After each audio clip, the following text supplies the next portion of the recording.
Figlio primogenito di Pipino il Breve e di Bertrada, Carlo eredita il regno paterno con il fratello Carlo Manno.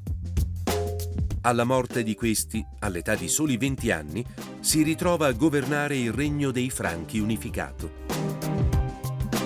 Carlo, in seguito detto Magno, ha il progetto di creare un impero capace di restaurare l'antica grandezza di quello romano.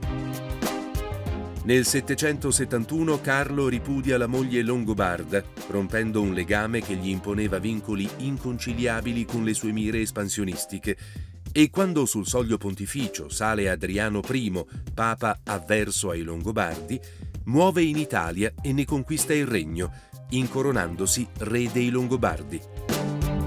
Manzoni ha reso celebre tale lotta nella tragedia ad Elchi.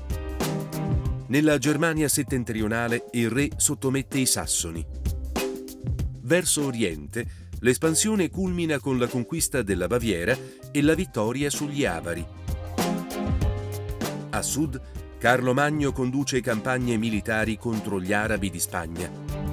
Le gesta del re e dei suoi paladini, Rolando e Rinaldo soprattutto, diverranno epiche grazie alle canzoni di gesta e successivamente ai poemi di Boiardo e Ariosto.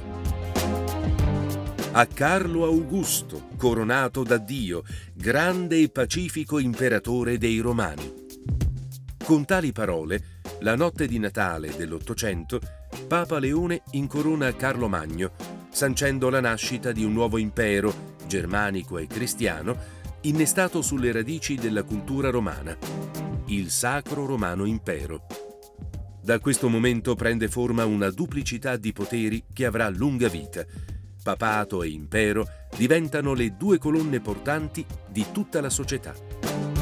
Inoltre, con Carlo Magno, il feudalesimo diverrà la struttura portante del regno e degli imperi successivi.